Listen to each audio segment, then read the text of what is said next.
সম্মানিত হাজিরিন, আজকের আলোচ্য বিষয় হচ্ছে আত্মশুদ্ধি। এবং আমি মহাগ্রন্থ আল কোরআন কারীম থেকে 30 পারার ভিতরে 91তম সূরা সূরাতুশ শামস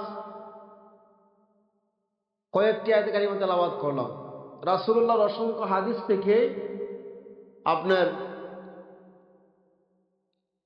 দুটি হাদিস পাঠ করলাম। আল্লাহ যদি তৌফিক দান করেন, কোরআনকে সামনে রেখে, কোরআন এবং হাদিসকে সামনে রেখে আলোচনা করব। আল্লাহ যদি তৌফিক দান করেন, মা তৌফিকি ইল্লা বিল্লাহ, ইনশাআল্লাহু তাআলা। আমার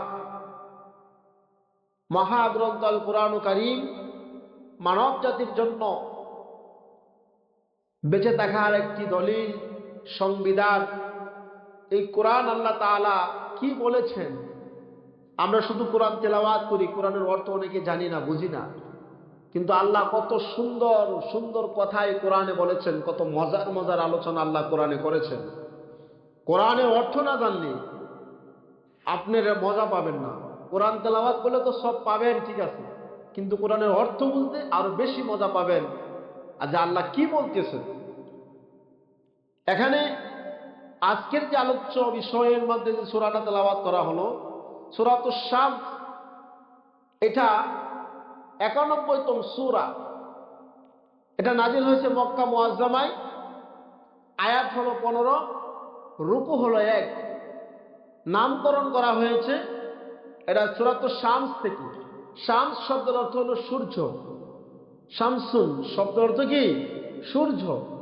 তা আল্লাহ তাআলা এখানে এই সূরার ভিতরে প্রায় 7টি বিষয়ের কসম খেয়েছেন, শপথ খেয়েছেন। এই আল্লাহ শপথ খাওয়ার পরে, কসম কাটার পরে আল্লাহ তাআলা মানুষের, আল্লাহ যে সুষম অর্থাৎ সুন্দর করে গঠন করে মানুষ যে তৈরি করে দিয়েছেন, সেই মানুষের আলোচনা আল্লাহ তাআলা বলেছেন। এবং এই সূরার ভিতরে, এই সূরা শামস, দেখেন সূর্যটা এই সকালবেলা উদিত হয়, সারাটা দিন ঘুরে সন্ধ্যার সময় অস্ত যায়, দিনের পরে রাত্র চলে আসে, চন্দ্র আসে আবার। এই আয়াতে কারিমা এখানে যে সূরার ভিতরে আসছে, 15 দিন সূর্যের পিছনে থাকে চাঁদ, আর 15 দিন চাঁদ থাকে আগে, সূর্য থাকে পিছনে।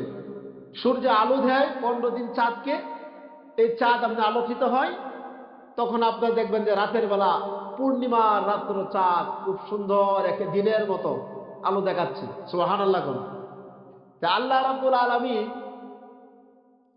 এই সুন্দরভাবে এক একবার এক এক জায়গায় আল্লাহ কসম করেছে। আল্লাহ কোথাও পাহাড়ের কসম খেয়েছেন, কোথাও আল্লাহ নিরাপদ শহরের কসম খেয়েছেন, আল্লাহ এখানে সূর্যের কসম খেয়েছেন, চন্দ্রের কসম খেয়েছেন, রাতের কসম খেয়েছেন, দিনের কসম খেয়েছেন। এরপরে আপনার আইনজির ফলের কসম খেয়েছেন, জাইতুনের কসম খেয়েছেন, তুরে সিনার কসম খেয়েছেন, মানুষের সুটাম আকৃতিতে আল্লাহ তৈরি করেছেন, আল্লাহ সময়ের কসম খেয়েছেন, বিভিন্ন বিষয়ের কসম খেয়েছেন। এখানে আসেন, মাসালা আমরা জানবো, আল্লাহ রাব্বুল আলামিন মাখলুক নিয়ে কসম কাটা, এটা আল্লাহর পক্ষে প্রযোজ্য, জায়েজ। আর মাখলুক মাখলুক নিয়ে কসম কাটতে পারবে না। মাখলুক নিয়ে কসম কাটা যাবে না, শিরক হবে। মাখলুক কসম কাটবে, মানুষ কসম কাটবে একমাত্র আল্লাহকে নিয়ে, শপথ করবে একমাত্র আল্লাহকে নিয়ে। আমরা অনেক সময় বলি কি, যে আমার সন্তানের কসম, এটা গুনাহ হবে। অনেকে বলে মসজিদের কসম কাটো, গুনাহ হবে। অনেকে বলে যে কোরআন শরীফের কসম কাটো, এই সমস্ত কসম কাটলে গুনাহ হবে। এটা মানুষ জানে না বিদায় উল্টাপাল্টা কসম কাটে। মানুষ একমাত্র কসম কাটবে আল্লাহকে নিয়ে, যে আল্লাহর কসম কাজটা আমি করি নাই, আল্লাহর কসম কাজটা আমি করি নাই, সেইভাবে সততা প্রমাণ করাবে, বুঝাবে। ভাইয়েরা আমার, তা আল্লাহ রাব্বুল আলামিন সূরাতুশ শামস, কোরআন কারীমের 30 পারা ভিতরে 91তম সূরা। আল্লাহ তাআলা আয়াতে মধ্যে বলেছেন বিসমিল্লাহির রহমানির রহিম। আশ-শামসু ওয়াশ-শামসি ওয়াদুহাহা ওয়াল কমারি ইযা তালাহা ওয়ান নাহারি ইযা জাল্লাহা ওয়াল লাইলি ইযা ইয়াগশাহা ওয়াস সামাই ওয়া মা বানাহা ওয়াল আরদি ওয়া মা তুহাহা ওয়া নাফসিন ওয়া মা সাওয়াহা فألهمها فجورها وتقواها قد أفلح من زكاها وقد خاب من دساها। বারামাত আল্লাহ বলছে ওয়াশ-শামসি ওয়া দুহাহা, শপথ সূর্যের যা দিনের বেলা আলোকিত হয়। আল্লাহ সূর্যের শপথ করে, সূর্যের কসম করে আল্লাহ বলতেছেন যা দিনের বেলা উদ্ভাসিত হয়, আল্লাহর এই সূর্যের কসম খাইছেন। দিনের বেলা সূর্যটা সুস্পষ্টভাবে আলো দিচ্ছে না, এই দেখেন সূর্যে আলো দিচ্ছে, এটা আল্লাহ তাআলা এটার কসম খাইলেন। ওয়াল কমারি ইযা তালাহা, আল্লাহ তাআলা চন্দ্রের কসম খাইলেন। সূর্যের পরে যে আবার চন্দ্র চলে আসে, আল্লাহ তাআলা সেই চন্দ্রটা আলোক ভর্তি হয় রাতের বেলায়, সেটার আল্লাহ তাআলা কসম খেয়েছেন। এই দুইটা আয়াতের তাফসীর কি বলেছেন?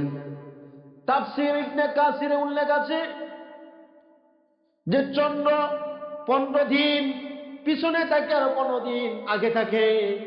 সূর্যটা চন্দ্রকে আলো দেয়, 15 দিন সূর্যটাকে আলো দেয়, সূর্য চন্দ্রটাকে আলো দেয়। বার আমার দিনের পরে এইভাবে দিনের পরে রাত চলে আসে।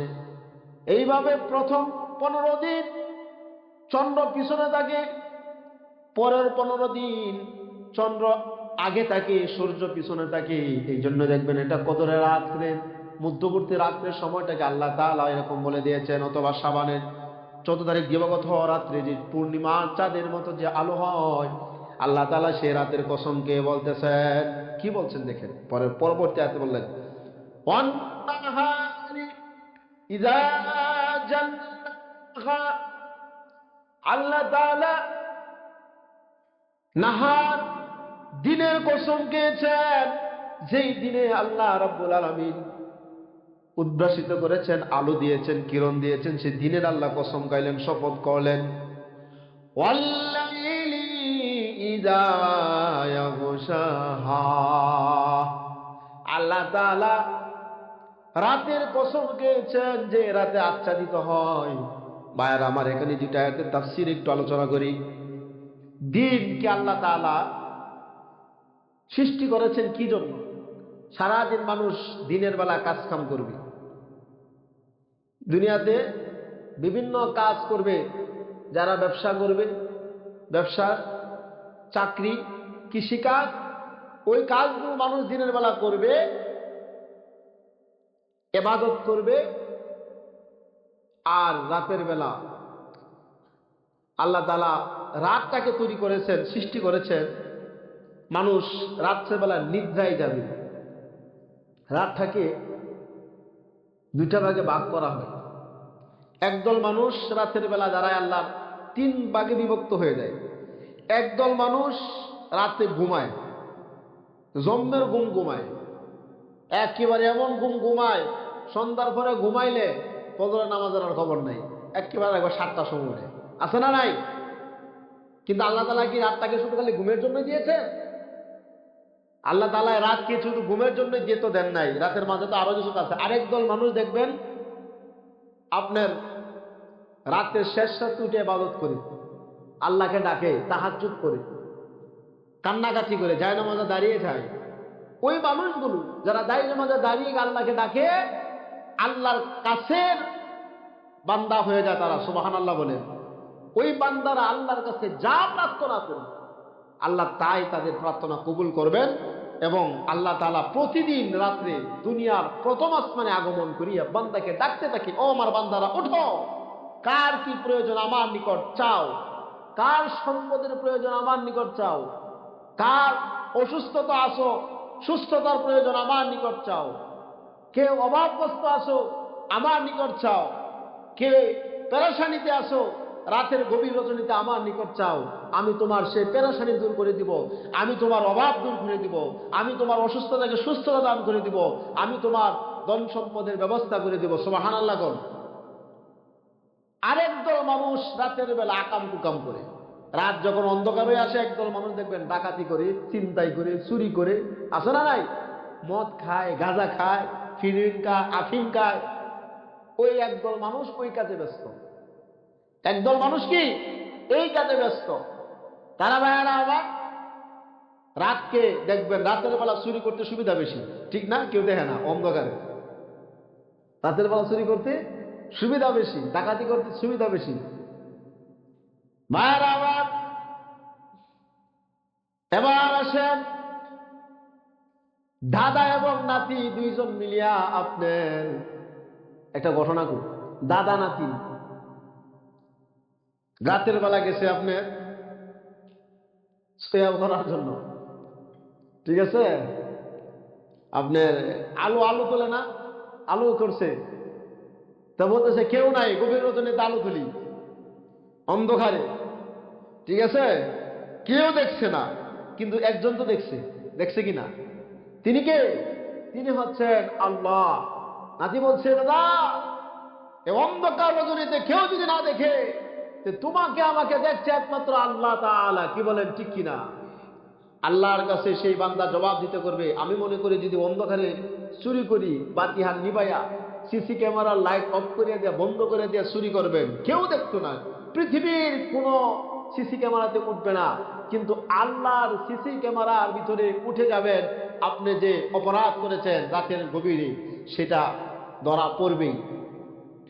এই জন্য আল্লাহ রাব্বুল আলামিন দুইজন ফেরেশতা আমাদের কাজে নিযুক্ত করে দিয়েছেন, কিরামান কাতিবিন। তাদের কাজ হলো লেখালেখি করা। ভালো ডান কাদের ফেরেশতা ভালো আমল লেখে, বাম কাদের ফেরেশতা খারাপ আমলগুলো লেখে। একটু সাউন্ড দাও।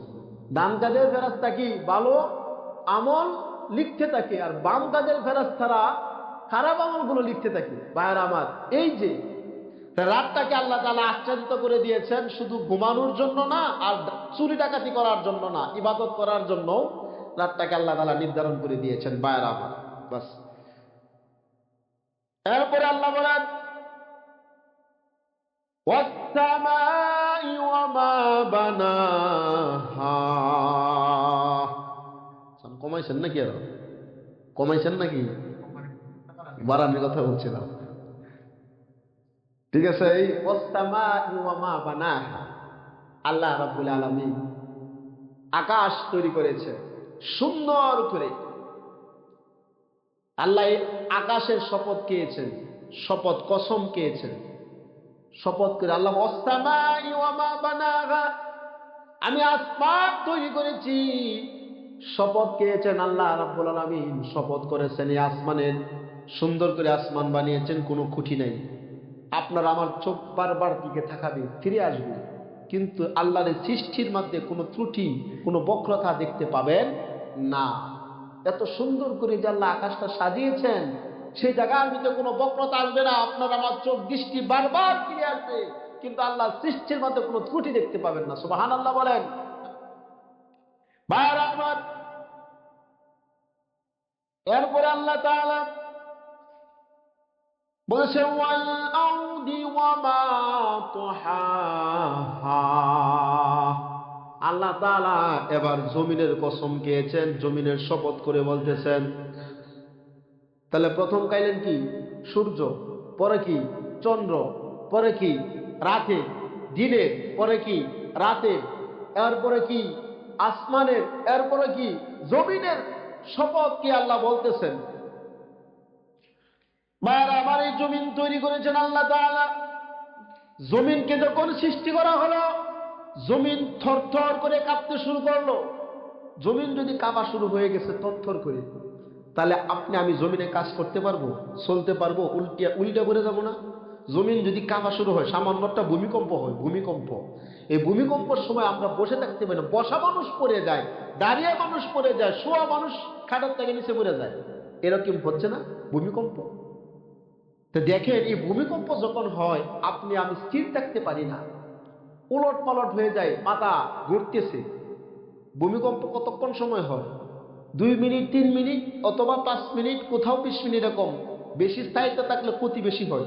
বিশেষ করে ভূমিকম্প জাপানে, আপনার ওই সমস্ত রাষ্ট্রে বেশি দেখা যায়, ঝুঁকিপূর্ণ। বিশাল বড় বড় বহুতলা ভবন ধসে পড়ে যায়, ধ্বংস হয়ে যায়, মাটির সাথে মিশে যায়। বাংলাদেশে মাঝে মাঝে কোথাও কোথাও নাড়া দেয়। এই ভূমিকম্পে সব উলট পালট করে ফেলে। তা আল্লাহ যখন জমিন সৃষ্টি করলেন, জমিন কাঁপতে শুরু করলো, তখন আল্লাহ বলেন, আমি অল জিবাল আওতাদা, আল্লাহ জমিনের উপর পাহাড়কে ফেরত মেরে দিয়েছেন, জমিনের নাড়াচাড়া বন্ধ হইয়া গেল। সুবহানাল্লাহ। জমিনের উপর পাহাড় দিয়ে পেরক মারছে। এবার দেখবেন, বিভিন্ন, আমার বাংলাদেশে বিভিন্ন, উত্তরবঙ্গে যান, সিলেটে যান, শেরপুর, মধুটিলা, গারো পাহাড়, ওই সমস্ত এলাকায়, চট্টগ্রাম, রাঙ্গামাটি, বান্দরবন, পাহাড়, উঁচু উঁচু পাহাড়, ওইদিকে সুষুম, দুর্গাপুরের এদিকে, ইন্ডিয়ার কাছে বিশাল বড় বড় পাহাড় আল্লাহ সৃষ্টি করে দিয়েছেন। আপনি একটু খেয়াল করে চিন্তা করে দেখছেন যে আল্লাহ যে এত বিশাল পাহাড় তৈরি করছেন, পাহাড় কেন তৈরি করেছেন? আপনি আমি তো কোনোদিন চিন্তা গবেষণা করি নাই, পাহাড় কি এমনি এমনি হয়েছে? আল্লাহ নিশ্চয়ই একটা কারণে তৈরি করেছে। আল্লাহ বিশাল বড় বড় সমুদ্র তৈরি করেছেন। আপনি যাবেন কক্সবাজারে, হিমছড়ি, ইনানি, ইনানি, এক পাশ দিয়ে সাগরের উতাল পাথাল ঢেউ, আর এক পাশ দিয়ে পাহাড়। পাহাড়ে দাঁড়াইলে সাগরের গর্জন শোনা যায়। সেখান থেকে চিন্তা করলে বোঝা যায় যে আল্লাহ বিশাল এই মহিমা। এই ভূমিকম্পের মাধ্যমে কিন্তু আবার এই সাগর তৈরি করা হয়েছে। আল্লাহ তাআলা সাগর তৈরি করছেন, দেখছেন? এই সাগরের মধ্যে কত ধরনের প্রজাতির প্রাণী সেখানে বসবাস করতেছে। সাগরের নিচে গুপ্তধন আছে। বিজ্ঞানীরা সেখানে গবেষণা করতে গিয়া অনেক মণিমুক্তা, হীরা, জহরা, এই সমস্ত সাগরের তলদেশ থেকে কুড়ে কুড়ে নিচ্ছে। নাসা বিজ্ঞানীরা অনেক কিছু গবেষণা করতেছে আপনার আকাশের দিকে, যে আল্লাহ তাআলার সৃষ্টি, এই মহত্ব, আল্লাহ যে সৃষ্টি করছেন সমস্ত কিছু মানুষের উপকারার্থে, মানুষের কল্যাণের জন্য। সুবহানাল্লাহ বলেন। এই পাহাড় মাঝে মাঝে একটু ভ্রমণ করবেন, মাঝে মাঝে আল্লাহর পৃথিবীটা একটু ঘুরে দেখবেন, তাই আপনার বিবেককে নাড়া দিবে, আপনি উপলব্ধি হবে যে আল্লাহ কত সুন্দর তোমার সৃষ্টি, মহিমা তৈরি করেছ। ভ্রমণ করা এখন তৈরি সুন্নত, সফর করা কি সুন্নত। আল্লাহ বলছেন, ফানজুরু কাইফা কানা, আল্লাহ তাআলা বলতেছেন যে তোমরাও জমিনে ভ্রমণ করো, দেখো মিথ্যাবাদীদের কি পরিণত হয়েছিল। জমিনে ভ্রমণ করা এবং মাঝে মাঝে বিভিন্ন নিদর্শনমূলক অবলোকন করা, দেখা, এই আল্লাহর সৃষ্টি নিয়ে যদি একটু গবেষণা করেন, একটু গবেষণা করেন, সারা দ্বারা যে নফল নামাজ পড়লে যে সব হবে, আল্লাহ তাআলা সেই সব আপনার আমল নামায় লিখে দিবেন। সুবহানাল্লাহ। শুধু তাই না, 1 ঘন্টা যদি ফিকির করেন, 1000 বছর নফল নামাজ পড়লে যে সব হবে, আল্লাহ তাআলা আপনার আমল নামায় সেই সব লিখে দিবেন। সুবহানাল্লাহ। এই জন্য আল্লাহর সৃষ্টিকে নিয়ে চিন্তা করা, যে আল্লাহ এত সুন্দর পাহাড়, দেখবেন বিশাল বড় বড় পাহাড়, এই পাহাড় কি জমিনের উপর পেরক মেরে দিয়েছেন, যাতে জমি নাড়াচড়া না করে। যদি নাড়াচড়া করতো, তাহলে আমরা জমিনে কাজ করতে পারতাম না। সুন্দর এই যে পেঁয়াজ, রসুন, আপনার ধান, সরিষা, বিভিন্ন শস্য, এগুলো চাষাবাদ করতে পারতাম না। হাল চাষ করতে গেলে উল্টে পড়তেন, পড়তেন কিনা? আল্লাহ জমিনকে তরতর করে যখন কাঁপল, অল জিবালা আওতাদা, আল্লাহ তাআলা জমিনের উপর পাহাড় দ্বারা পেরক মেরে দিয়েছেন। সুবহানাল্লাহ বলেন। ভাইরা আমার, এরপরে আল্লাহ তাআলা বলতেছেন, ওয়ানাফসি ওয়া মা সাওয়াহা, আল্লাহ তাআলা এখানে 7টা বিষয় শপথ করে, কসম করে বলতেছেন, আমি মানুষ সৃষ্টি করলাম সুঠাম দেহের অধিকারী করে। আল্লাহ তাআলা মানুষকে বানাইছেন সুঠাম দেহের করে, সুন্দর আকৃতিতে আল্লাহ মানুষ তৈরি করেছেন। সূরা 3-এর ভিতরে আছে না? হ্যাঁ, লাকাদ খালাকনাল ইনসানা ফি আহসানি তাকওয়িম, অবশ্যই মানুষকে আমি সুন্দর সুঠাম আকৃতিতে তৈরি করেছি। এখানে আল্লাহ বলতেছেন ফাআলহামাহা ফুজুরাহা ওয়া তাকওয়াহা। আল্লাহ রাব্বুল আলামিন ভালো এবং মন্দ, সৎ এবং অসৎ দুটা জিনিস মানুষের ভিতরে ফিট করে দিয়েছেন। জ্ঞান বুদ্ধির এটা প্রকাশ করে দিয়েছেন। ভালো করলে কি হবে, মন্দ করলে কি হবে, এটা আল্লাহ তাআলা কি করে দিয়েছেন, প্রকাশ করে দিয়েছেন। এখন আসেন এই তাফসীরের আলোচনায় আসছে যে মানুষ সব আল্লাহ তাআলা নির্ধারণ করে দিয়েছেন, কিন্তু ভাগ্যের সবকিছু তো ভাগ্যের ফলাফল হয়। কিন্তু এখানে ভাইয়ের আমার, যার যার আমলের পরিপ্রেক্ষিতে আপনি আমাকে সুন্দর বিবেক বুদ্ধি দিয়ে দিয়েছেন। এটা যদি ভালো কাজ করেন তাহলে ভালো একটা প্রতিদান পাবেন, খারাপ রাস্তায় কাজ করলে খারাপ প্রতিদান পাবেন। হাদিসে আমি দুদিন আগে দেখলাম, পড়লাম যে মানুষ আত্মহত্যা করে না, যারা আত্মহত্যা করে, বিষ খায়, এরপরে গলায় রশি দেয়, নিজে গাড়ির তলে পড়ে মরে, ওদের জন্য জাহান্নাম অবধারিত। কন্নাউজুবিল্লাহ।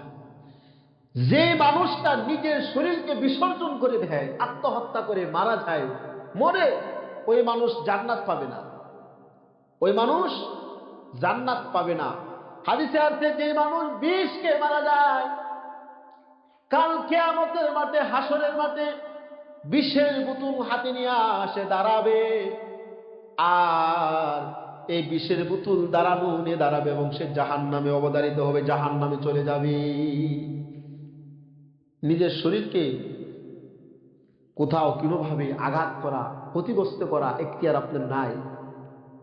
এই জন্য একজন মানুষকে আরেকজনকে হত্যা করে ফেলে, মানুষ মানুষকে কিভাবে হত্যা করে মেরে ফেলে, কোরআনের আয়াতে আসছে চারটা শাস্তি তার উপর পতিত হয়। কয়টা শাস্তি? একটা হলো জাহান্নামে যাবে একজন মানুষকে আরেকজন মানুষ অন্যায়ভাবে যদি হত্যা করে, কোনো অপরাধ নাই, বিনা দ্বিধায় মানুষের হত্যা করে লাগছে, হিংসা প্রতিহিংসার কারণে যে হত্যা করে কাউকে মারা যায়, মেরে ফেলে, চারটা শাস্তি নিক্ষিপ্ত। একটা সে জাহান্নামে যাবে, আল্লাহ তার উপর রাগ করবেন, আল্লাহ লানত ঘোষিত হবে এবং যন্ত্রণার শাস্তি তারা দিবেন। কন্যা নাউজুবিল্লাহ। ভাইরা আমার, এই যে আল্লাহ রাব্বুল আলামিন এখানে সুন্দর বলতেছেন যে ভালো এবং মন্দের কর্মফল আমি আল্লাহ তাআলা প্রত্যেকের ভিতরে দিয়ে দিয়েছি, সে চিন্তা করবে, গবেষণা করবে। পর আল্লাহ বলতেছেন قد أفلح من زكاها। কাদ অবশ্যই, আফলাহা সফল কাম হয়েছে, জাক্কাহা যে তার আত্মাটাকে পুরস্কৃত করেছে, সফল কাম হয়েছে, সেই তো আপনি সফলতা লাভ করেছে। এখন আসেন এই আয়াত, আজকের যে আলোচ্য বিষয় সেটার উপরে আয়াত থেকে টেনে নেওয়া হয়েছে যে সেই তো আপনার পরিপূর্ণ সফল কাম, যে তার অন্তরকে পরিশুদ্ধ করতে পেরেছে। ভাইরা আবার, আল্লাহ রাব্বুল আলামিন এই জায়গায় বলতেছেন কাদ আফলাহা, আরেক জায়গায় আল্লাহ তাআলা বলতেছেন কাদ আফলাহাল মুমিনুন। সেই তো প্রকৃত সফল কাম, যে ব্যক্তি নামাজ পড়ে কুসুখুচুর সহিত, বয়ের সহিত। এই জায়গার ভিতরে আসেন আত্মা কি, অন্তর। আর নুমান ইবনে বাশীর রাদিয়াল্লাহু তাআলা আনহু قال قال رسول الله صلى الله عليه وسلم আলা ইন্না ফিল জাসাদি মুদগাতান ইযা সুলহাত সুলহাল জাসাদু কুল্লুহু ওয়া ইযা ফাসাদাল জাসাদু কুল্লুহু আলা ওয়া হিয়াল কল। নুমান ইবনে বাশীর থেকে বর্ণনা, রাসূল সাল্লাল্লাহু আলাইহি ওয়াসাল্লাম বলেন, আলা সাবধান, ইন্না ফিল জাসাদি মুদগাতান, মানুষের অন্তরে এমন একটা গোস্তের টুকরা আছে, এটা যদি অশুদ্ধ হয়ে যায় তাহলে সারা শরীরটা অসুস্থতা অনুভব করে। যদি এটা শুদ্ধ থাকে, সুস্থ থাকে, সারা শরীরটা সুস্থ থাকে, সেটা হলো আলা ওয়াহিয়াল কলব, অন্তর, কলব। এই কলব পরিশুদ্ধ করতে হলে হক্কানি ওলিদের কাছে যেতে হবে। এই কলব পরিশুদ্ধ করতে হলে হক্কানি ওলির সোহবত লাভ করতে হবে, তা না হলে আপনার এই কলব পরিশুদ্ধ লাভ করবে না। কারণ ওলিরা যারা আল্লাহর অলি, যারা পিসাব, পীর তো ফার্সি শব্দ, অলি হল আরবি শব্দ, তাদের কাছে আপনার অন্তর তারা পরিশুদ্ধ করেছে, তাদের আত্মাটা মুতমাইন্না আত্মার মানে প্রশান্তিমূলক আত্মা তাদেরটা হয়েছে। তারা কোনো গুনাহ করে না, কবিরা গুনাহ থেকে দূরে থাকে। সগীরা গুনাহ হয়ে যায় অনেক সময়, যেগুলো এগুলো আপনার ইবাদতের মাধ্যমে মাফ হয়ে যায়। যেখানে ইমাম মালিক থেকে বর্ণনা, যে ব্যক্তি ইলমে শরীয়ত শিক্ষা করলো, ইলমে মারিফাত শিক্ষা করলো না, ওই ব্যক্তি হলো কি ফাসেক। আর যে ব্যক্তি ইলমে মারিফাত নিয়ে শিক্ষা করলো, শরীয়ত শিক্ষা করলো না, ওই ব্যক্তি হলো জিন্দিক, মানে বেঈমান। জিন্দিক মানে বলা হয়, ওইগুলো ভণ্ড বলা হয়। জিন্দিক শব্দ হলো ভণ্ড। একদল মানুষ আছে শুধু মারফত, শরীয়তের দাঁড় দাঁড়ায় না, নামাজ নাই, রোজা নাই, হজ নাই, জাকাত নাই, নামাজের কোনো দাঁড় দাঁড়ায় না, এরকম ভণ্ড দেশে আসে না নাই? এই ভণ্ডরাই সমস্ত হক্কানি ওলিদের দুর্নাম করতেছে। এই ভণ্ডরার কারণেই আজকে আমাদের একদল একদল আলেম বিরোধিতা করতেছে। এই ভণ্ডরাই সর্বনাশ করছে দেশে। নামাজ নাই, কালাম নাই, কিচ্ছু নাই, শরীয়ত লাফালাফি করে। আপনি শরীয়ত ঠিক করে মারেফতের হক্কানি ওলির কাছে যেতে হবে, বায়াত গ্রহণ করতে হবে। আপনি শরীয়ত ঠিক রেখে, হক্কানি ওলি যারা, তারা কখনোই আপনার নামাজ ছাড়ে নাই। যদি আপনি যারা বলে যে নামাজ দরকার নাই, তাহলে বুঝবেন ওই ভণ্ড। কারণ রাসূল কোনোদিন কি আপনি নামাজ ছাড়ছেন? কথা কন নাকি? কথা কি বোঝেন না নাকি? রাসূল কি নামাজ ছাড়ছেন? নামাজ ছাড়েন নাই। তাহলে আপনি, আমি রাসূলের উম্মত, রাসূলের আশিক হিসাবে দাবি করি, তাহলে আমি কিভাবে নামাজ ছেড়ে দিয়ে আমি শরীয়ত নিয়ে দৌড় পারি, মারফত নিয়ে দৌড় পারি? মারফত, যে ব্যক্তি শরীয়ত এবং মারফত দুইটাই কাজ করলো, সেটা না বাস্তব কাজ করলো, বাস্তব কাজ করলো। এবং এই যে আত্মা, এই অন্তর, এটা পরিশুদ্ধ করতে হলে আপনার কিছু অলিদের পিসাবরা কিছু আপনার মশক দেয়া দেয়, যে সকাল সন্ধ্যা জিকির করা, দুরূদ শরীফ পাঠ করা, সকালে জিকির, বিকালে জিকির, অজিফা, কিছু অজিফা দিয়ে দেয় অজিফা করার জন্য। এটা বলে না যে তুমি তোমার অন্যের, তোমার বাবার মাথায় গিয়ে বাড়ি মারো বা কারো সম্পদ আত্মসাৎ করে খাও, এটা কখনো বলে নাই। আমাদের সমাজ পরিবর্তন করতে হলে আমরা নিজের আগে সংশোধন হতে হবে। নিজেরা যদি সংশোধন না হন, তাহলে সমাজ কখনো পরিশুদ্ধ করতে পারবে না, সমাজের মধ্যে ভেজাল থাকবেই। প্রত্যেকে ইসলাম নিজেকে সংশোধন করতে হবে ভাইয়ের আমার। তাহলে আপনি এখন আসেন, শরীয়ত এবং মারফত সম্বন্ধে নিয়াই হলো আপনার পরিপূর্ণতা, মুমিন আপনার, ঠিক আছে? যেমন শাহজালাল ইয়ামিনী রহমতুল্লাহ আলাই, কানজাহালি রহমতুল্লাহ আলাই, বাইজিদ বুস্তামি রহমতুল্লাহ আলাই, গরিবে নওয়াজ খাজা মুইনুদ্দিন চিশতি আজমির রহমতুল্লাহ আলাই, এরপর আমাদের পীরে পিরানি বড় পীর, হ্যাঁ, আব্দুল কাদের জিলানী রহমতুল্লাহ আলাই, ওনার জীবনী পড়ছি, পড়ে দেখলাম আল্লাহর ওলি হওয়া এত সহজ নয়, কত কঠিন ভাবে আল্লাহর ওলি ইনি হয়েছেন। ওনার মা 40টি মানে স্বর্ণ মুদ্রা মানে দিরহাম যে দিয়েছিলেন বাগদাদে যাওয়ার জন্য, 40টি দিনার বেশি দিন যায় না, শেষ হয়ে গেছিল। পরে যে সময় উনি অতিবাহিত করছেন, উনি পড়াশোনা শেষ করে হাদিস, তাফসির, ফিকহ এবং আদব সমস্ত কিছু, এরপরে মারফতের জ্ঞান সবকিছু অর্জন করার পরে আপনার আপনার বাগদাদে আপনি কি করলেন, পরে উনার মাতৃভূমিতে উনি চলে আসলেন। কিন্তু ভাই এত কষ্ট করেছেন, মাঝে মধ্যে উনার জীবনীতে পাওয়া গেছে উনি নদীর পাড়ে গিয়া, এই কথা কয়কে, কিসের আলাপ করো তুমি? বুঝলাম না। মাঝে মধ্যে তিনি নদীর পাড়ে গিয়া, কোনো কিছু খাবার নাই, পানি খাইতেন, গাছের পাতা খাইতেন, বিভিন্ন গাছের সকল পাতা খেয়ে তিনি পড়াশোনা করেছেন। বড় পীর আব্দুল কাদের জিলানী রহমতুল্লাহ আলাইহির জীবনীতে আপনি এইরকম পেয়েছি। আল্লাহর ওলি অত সহজ নয়, খুব কষ্ট করে আল্লাহর ওলি এমনি হয়েছেন। ভাইয়ারা আমার, ওনার সিলসিলাতে আছে, কেউ বলছেন ইমাম হাসান হুসাইনের আওলাদ বংশধর, কে বলতেছে ইমাম হুসাইন, কে বলতেছে হাসান, দুইটা রেওয়ায়েতই এখানে এইভাবে আসছে। আলী রাদিয়াল্লাহু তাআলা আনহু পরস্পর এইভাবে আসছে। তাহলে উনার জীবনীতে আমি দেখলাম যে আল্লাহ ওয়ালা হইতে গেলে কত কষ্ট করতে হয় ভাই। কখনো কারো কাছে সওয়াল করে না, হাত পাতেন নাই যে ভাই আমাকে কিছু দেন, কিছু খাবার দেন। এলেম অর্জনের ক্ষেত্রে তিনি পাগল পারা ছিলেন। এলেম অর্জনের ক্ষেত্রে তিনি পাগলপাড়া ছিলেন। ভাই, এত এত এলেম অর্জন করেছেন, খাবার তুমি চিন্তা করেন নাই। আর আমাদের দেশে রাজকীয় ভাবে যারা আপনার, আমার দেখাতে আমি দেখছি আবার নান্দাল রসুলপুর, উনি আক্তার হুসাইন রহমতুল্লাহ আলাই, উনি ইন্তিকাল করেছেন। উনার যারা দেখছেন উনাকে, কত বড় একজন আল্লাহওয়ালা ছিলেন, সাদা সিধে জীবনযাপন করতেন। উনার কোনো টাকা পয়সা বাড়ি গাড়ির কোনো চিন্তা ছিল না, একমাত্র আল্লাহর পাগল ছিলেন। উনি ছিলেন একমাত্র কি আল্লাহওয়ালা, আল্লাহর পাগল ছিলেন। হক্কানি উলামায়ে কেরাম যারা এখানে আসছিল, শস্যেনা মাদ্রাসার সাবেক ভাইস প্রিন্সিপাল মুফতি আপনার মুস্তফা হামিদ হুজুর, উনি বলে গেছিলেন যে আল্লাহর খাঁটি একজন অলি। উনি বলছেন যে আল্লাহর খাঁটি একজন অলি রসুলপুরি পিসা হুজুর, উনি এত আল্লাহ একজন খাঁটি অলি ছিলেন যেটা আমরা ভাষায় প্রকাশ করা যাবে না। ভাই, অলি যারা হয় এমনি হয় না। আপনি হারামও খাইবেন, অলি দাবি করবেন, রাসূলের আপনার আল্লাহর হুকুম তো মানবেনই না, এবং রাসূলের সুন্নত আপনার ভিতরে একটাও নাই। আপনি দাবি করতেছেন কি পিসাব। একদল এক জায়গায় আছে, মানে পিসাব মানে ঘরে ঘরে পিসাব। এটা কি কচু পাতার পানি নাকি যে মুরিদ আপনার ঘরে ঘরে আপনার পিসাব হয়ে যাবে? এত সহজ? ঘরে ঘরে আপনার বায়াত মানে এরকম আছে। এটা এটা কোথায় আমি বলি, এটা আমি গাজীপুর আপনার, আমি যখন গাজীপুর শ্রীপুরে মাওনা ইউনিয়নে, উনি এদিকে সব পিসাব, ওই পিসাব রেখে দেখি নাই পিসাবের ধারি, নাই পিসাবের আপনার কোনো আমল, ও বলে পিসাব।